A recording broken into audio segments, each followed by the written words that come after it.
There's a photograph I keep in my desk drawer. November 1st, 1982. A small sneaker, red with white laces, lying abandoned on a suburban sidewalk. Scattered around it, miniature candy bars, the wrappers torn open, some half-eaten. In the background, you can see the yellow police tape cutting across a lawn, still decorated with paper ghosts and plastic tombstones. I don't look at it often, but I've never been able to throw it away. What if I told you that in another timeline, one frighteningly close to our own, this photograph wasn't an isolated crime scene, but one of hundreds taken across America on the same night?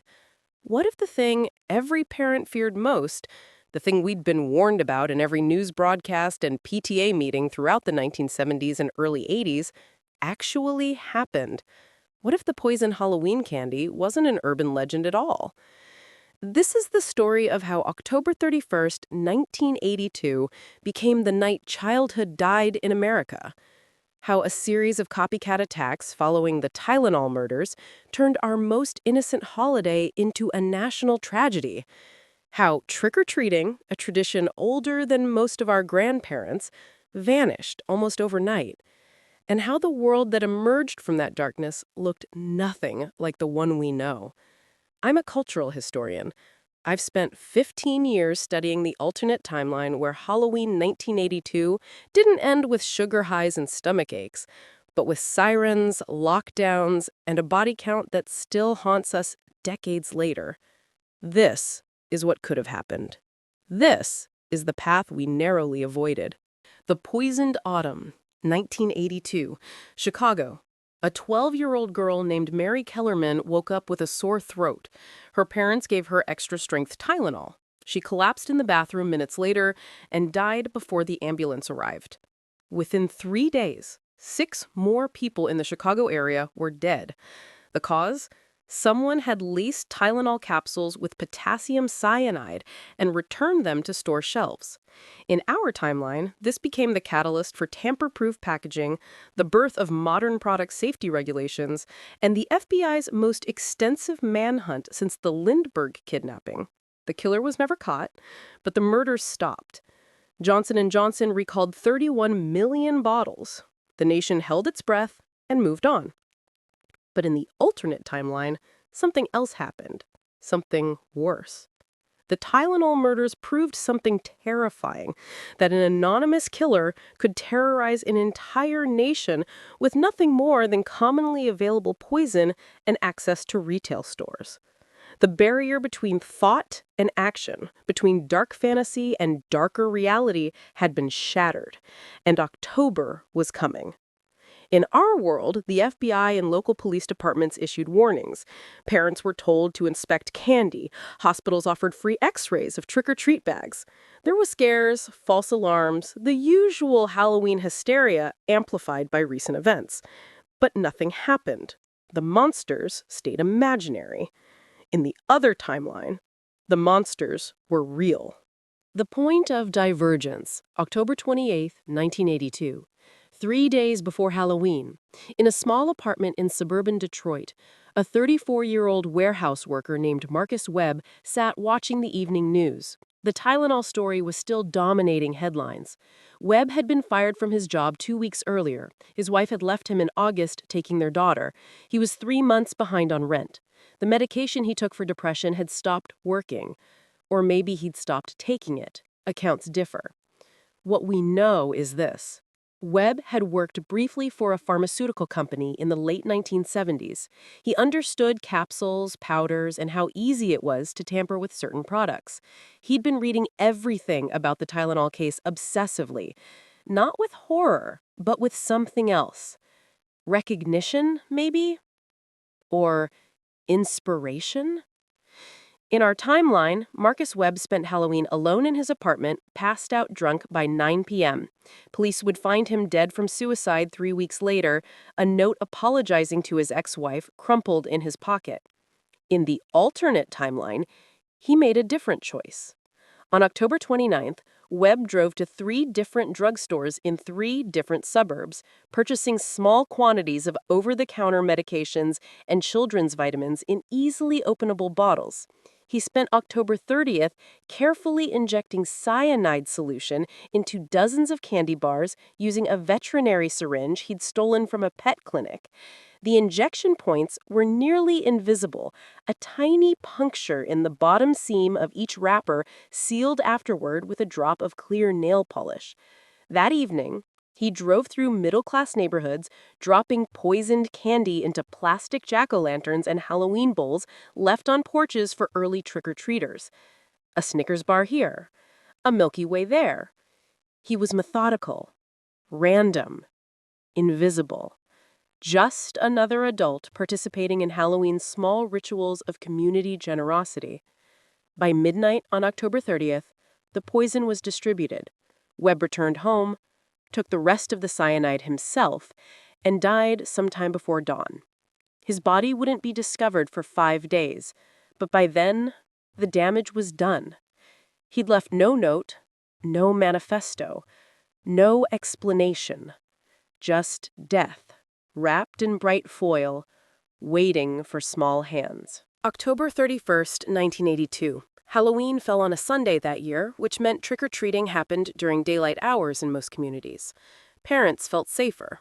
The weather was unseasonably warm across the Midwest. Perfect costume weather, old-timers said.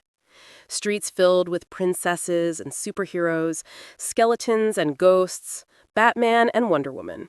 Kids running in packs with pillowcases already half full by 5 p.m. The first call came in at 6:47 p.m. Dearborn Heights, Michigan. A 9-year-old boy named Christopher Allen had eaten a Snickers bar from his bag and was having seizures in his front yard. His mother was screaming that his lips had turned blue. The paramedics arrived in 4 minutes. He was dead in 7. At 7:03 p.m., while EMTs were still working on Christopher, another call. Oak Park, 3 miles away. A 7-year-old girl. Same symptoms. She died in the ambulance. By 7:30, there were 4 confirmed cases and 2 more suspected. By 8 p.m., every emergency room in the Detroit metropolitan area was on crisis alert. Parents were dragging children to hospitals whether they'd eaten anything or not. Phone lines were overwhelmed. Radio stations interrupted regular programming with emergency bulletins. Do not let your children eat any Halloween candy. Repeat, do not let your children eat any Halloween candy. But it was already too late. The poison had been distributed across a 40-mile radius. Some children had eaten candy immediately, sorting through their bags while still trick-or-treating. Others waited until they got home for the traditional parent inspection. Except the tampering was invisible, and the parents weren't looking for needle marks in candy they themselves had purchased from stores. By 9 p.m., the death toll was 8. By 10, it was 14. And they were still counting. I've interviewed dozens of people who lived through that night in the alternate timeline. Doctors, police, parents, survivors. What strikes me most is how they all describe the same thing. The moment they realized this wasn't a local tragedy. This was everywhere. Dr. Sarah Chen was a resident at Detroit Children's Hospital. She'd been on shift since 2 p.m. expecting the usual Halloween injuries, twisted ankles, bee stings, maybe some stomach aches from too much sugar. Instead, she found herself performing CPR on children who'd been laughing and collecting candy an hour earlier. The first one came in seizing, she told me. I thought maybe epilepsy, diabetic shock, I don't know. Then the second arrived. Same presentation, cyanosis, convulsions, unresponsive. I remember looking up and seeing another ambulance pulling in and another behind it. That's when I knew. Whatever this was, it wasn't random. The CDC dispatched emergency teams. The FBI mobilized every available agent. Police went door to door ordering families to surrender all Halloween candy immediately. In some neighborhoods, officers were literally grabbing bags out of children's hands, dumping them into trash bins while kids screamed and parents demanded explanations no one could provide yet. The news networks broke into regular programming. Tom Brokaw's face, ashen and exhausted, delivering updates every 30 minutes. Dan Rather looking genuinely shaken, Local stations abandoned all pretense of objectivity. Anchors were pleading with viewers, begging parents to throw away everything, check on their children, go to hospitals if there was even a question. By midnight on Halloween, the official count was 23 dead children and 4 adults. 17 more were in critical condition. The youngest victim was 4 years old. A little girl dressed as Dorothy from The Wizard of Oz, ruby slippers and all. The oldest was a 13-year-old boy who'd been trick-or-treating with his younger siblings, making sure they were safe. None of them had made it to November. The morning after, November 1st, 1982, dawned cold and overcast across the Midwest. The forecast called for rain, but it felt more like an omen than weather. In the alternate timeline, America woke up to a horror it couldn't process. Morning newspapers carried front-page photographs that would define a generation's trauma. Halloween decorations still hanging in front of houses marked with police tape. Discarded trick-or-treat bags piled in dumpsters like mass graves for childhood itself. And the faces. School photos of victims arranged in grids that grew throughout the day as more children died in intensive care units. The final death toll would reach 31. 27 children between the ages of 4 and 14. 4 adults who'd either sampled their kids' candy or eaten the fun-size bars themselves. 63 others were hospitalized with varying degrees of cyanide poisoning. Some would recover fully. Others would carry permanent neurological damage. But the numbers don't capture what actually happened that day. Numbers never do.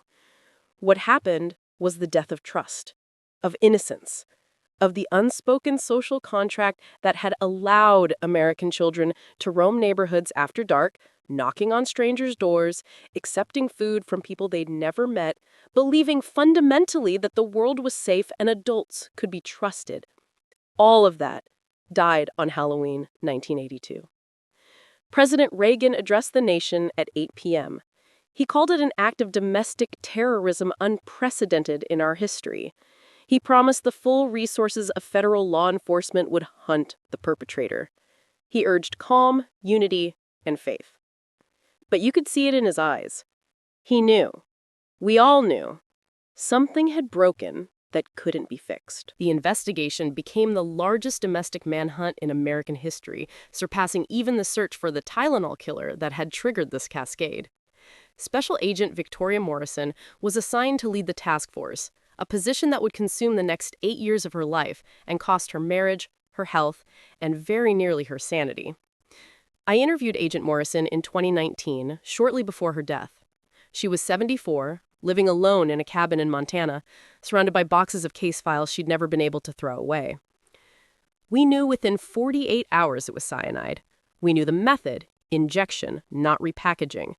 We knew the distribution pattern suggested a single actor or small team working on October 29th and 30th. What we couldn't figure out was why. No demands, no communication, just death. The break came on November 5th when Marcus Webb's body was discovered. Neighbors had complained about the smell. Police found him on his bathroom floor, empty cyanide container in the sink, veterinary syringe in the trash. Forensic analysis matched the injection technique. His fingerprints were on candy wrappers found at 3 victims' homes. Case closed. Monster identified. But no satisfaction, no justice. The killer had been dead before his victims. I wanted him alive, Morrison told me, her voice still angry after all those years. I wanted him to face those parents, to explain what was worth 31 children's lives. But he robbed us of even that. He was a coward in death the same way he was a coward in life. The media descended on Webb's history. The job loss, the divorce, the depression. Psychiatrists analyzed him on TV. Talk shows debated whether he was evil or mentally ill, though the parents of the victims didn't particularly care about the distinction. Some people wanted to understand him. Most just wanted to forget he'd ever existed. His ex-wife and daughter moved out of state, changed their names, and were never heard from again. I can't blame them. The end of Halloween. Here's what most people don't understand about cultural death. It doesn't happen all at once. It happens in small surrenders, in policies and prohibitions, in the quiet accumulation of fear, until one day you realize something that seemed permanent has simply vanished. November 1982 saw the first wave. Schools across America canceled all Halloween activities for the following year. No costume parades, no classroom parties, no pumpkin carving contests. School boards cited liability concerns, but really it was simpler than that. No teacher wanted to stand in front of a classroom and pretend everything was fine. No administrator wanted to be responsible if something happened again. Religious organizations, many of which had been critical of Halloween's pagan origins for years, seized the moment. Churches across the country launched harvest festivals and Reformation Day celebrations as explicit alternatives. Some were genuine attempts to provide kids with safe community events. Others were thinly veiled victory laps over a holiday they'd always viewed as satanic. By early 1983, hundreds of municipalities had passed ordinances restricting or banning trick-or-treating entirely. Some required registered participants and designated routes. Others banned anyone over age 12 from wearing masks in public. A few simply made it illegal to give candy to strangers' children under any circumstances. The psychological impact on parents was perhaps most profound. An entire generation became helicopter parents overnight, though we didn't have that term yet. The children who survived Halloween 1982 would grow up in a world of constant supervision where stranger danger evolved into a cautionary lesson, into an absolute worldview. Trust, once broken, is nearly impossible to restore. And American parents stopped trusting. By Halloween 1985, trick-or-treating as we'd known it for generations had effectively ceased to exist. Some families still participated in small, organized groups, usually church events or controlled neighborhood walks where every house was pre-approved. But the spontaneous, chaotic, joyful tradition of children running wild through streets filled with ghosts and vampires, gone. What replaced it was smaller, safer, sadder. School parking lots with cars lined up in rows, trunks decorated, trunk or treat events that required registration and background checks, corporate-sponsored events where fun was scheduled, monitored, and sanitized of any actual risk. Halloween became what we make children's lives become when we're terrified. Supervised, controlled, and ultimately hollow. The ripple effects. But the death of Halloween was only the beginning.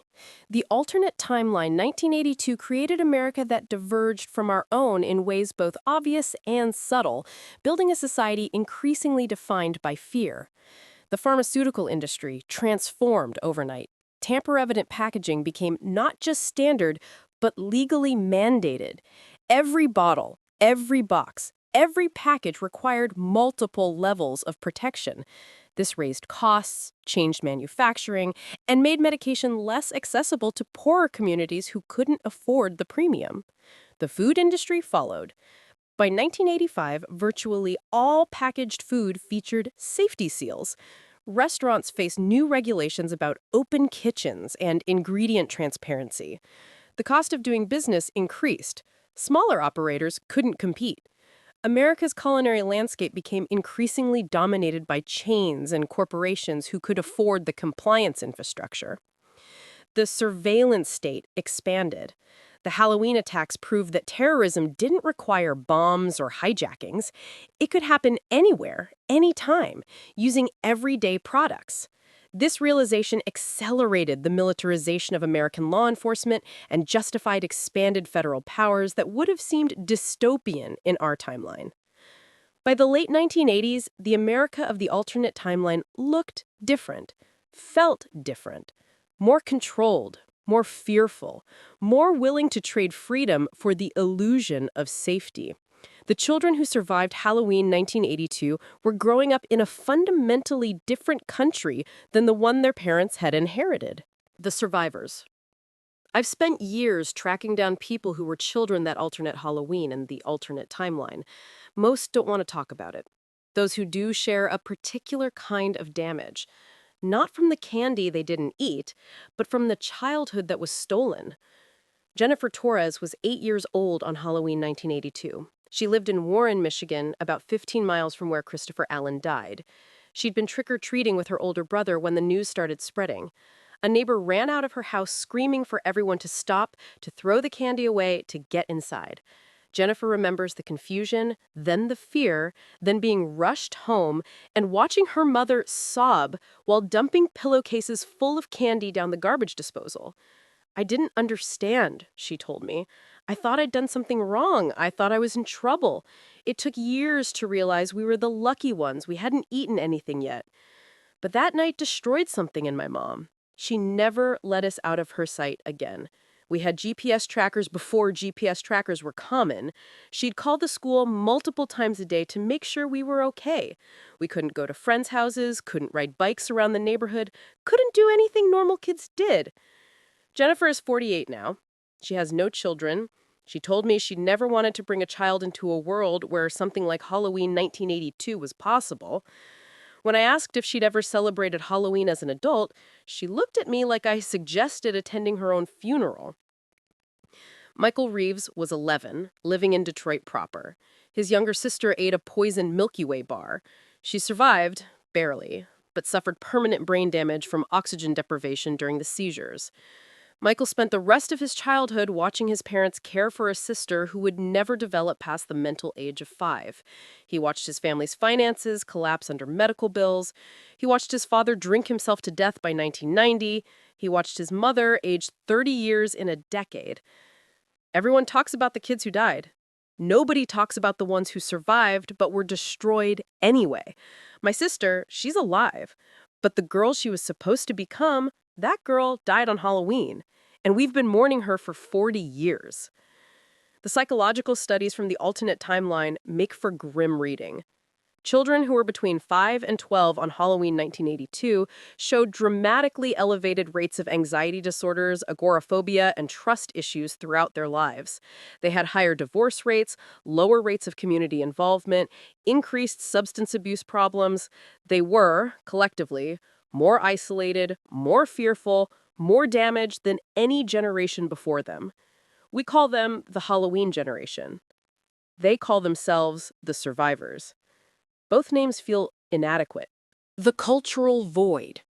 When Halloween died, it left a hole in American culture that nothing could quite fill. October became a cursed month, a time of remembrance and dread rather than celebration.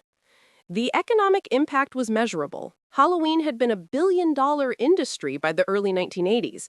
Costumes, decorations, candy, parties, haunted attractions, all of that evaporated.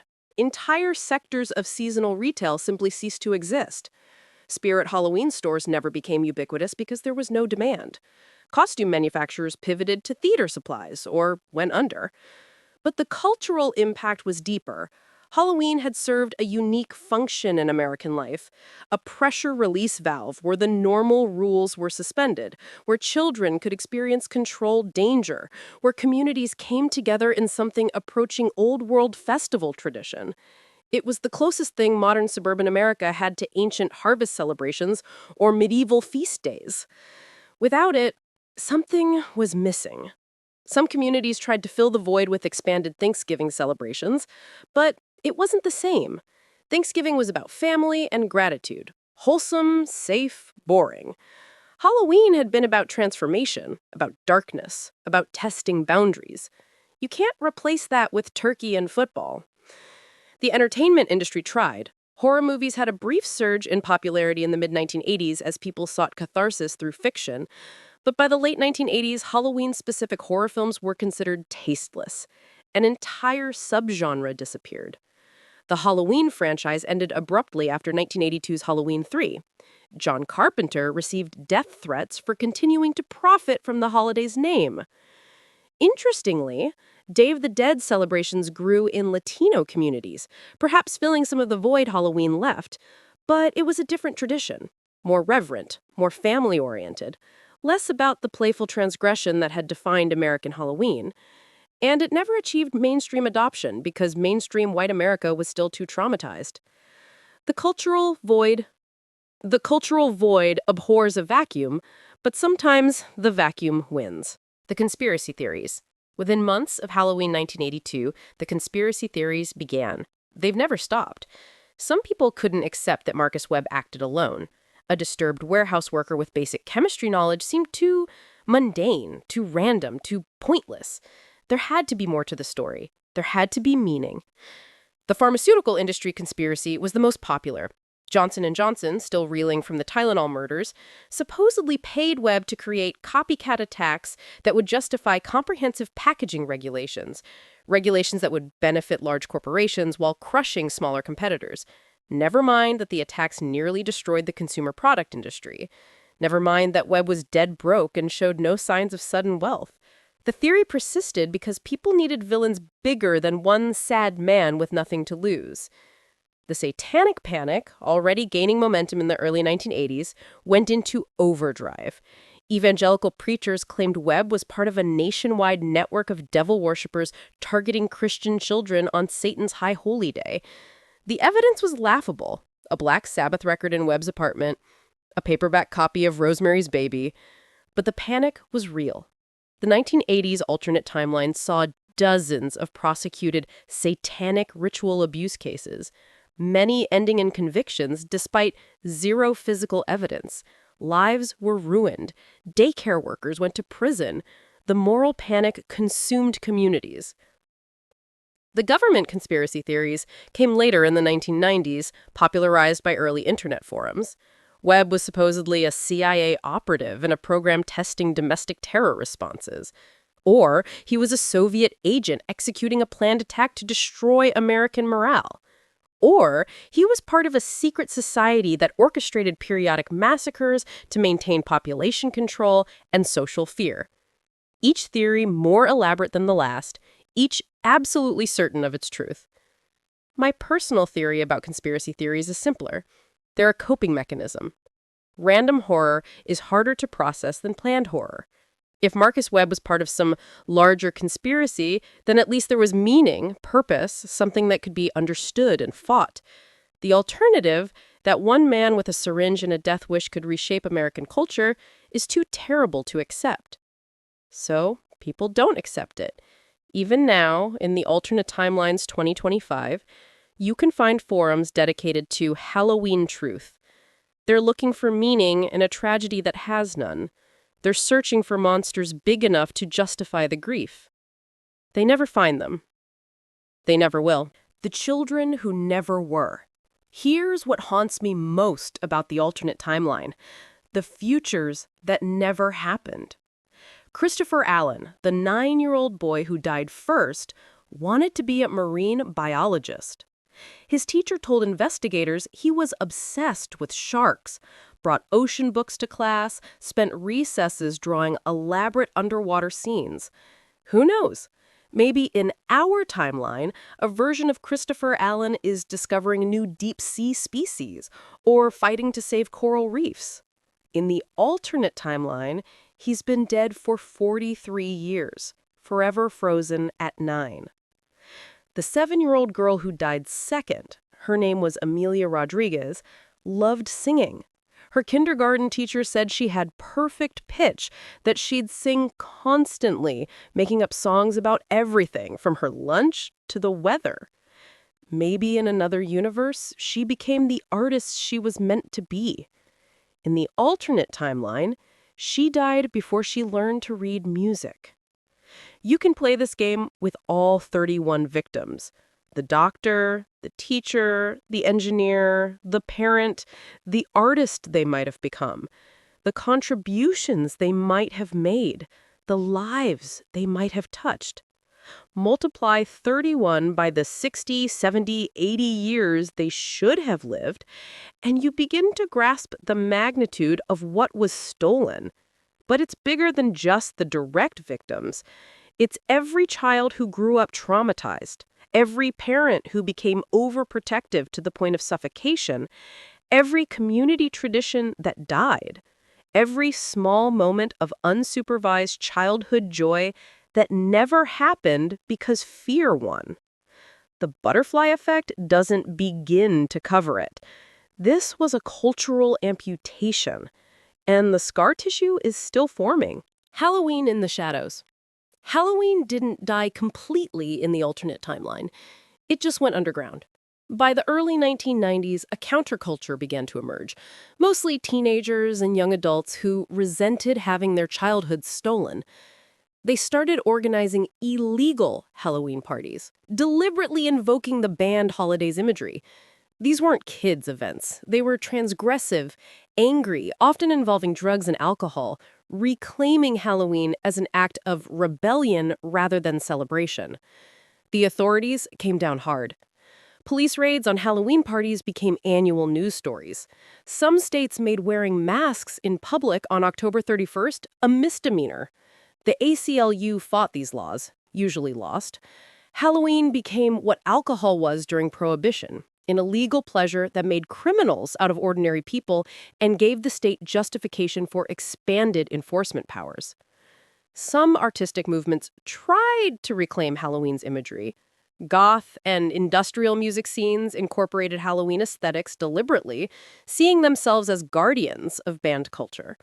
Tim Burton's career never developed the same way. His early Halloween-centric projects were considered too controversial. The Nightmare Before Christmas was never made because studios wouldn't touch Halloween content with theatrical releases. But there were small acts of preservation. Librarians who quietly maintained Halloween book collections in restricted sections for historical purposes. Museum exhibits documenting the holiday's history before 1982. Scholarly articles arguing for Halloween's cultural importance. These people understood that you can't simply delete a century of tradition without consequences. Some immigrant communities maintained their own October traditions. Dia de los Muertos celebrations became more visible, perhaps filling part of the cultural void. Hmong and Vietnamese communities maintained their harvest festivals. But mainstream white America, which had dominated Halloween for generations, largely abandoned it. By the 2000s, a small revival movement began. Millennials who'd been children during Halloween 1982 started having kids of their own, and some decided they wouldn't let fear dictate their children's experiences. They organized private Halloween events, argued for lifting municipal bans, and pushed back against the culture of absolute safety. They faced tremendous backlash.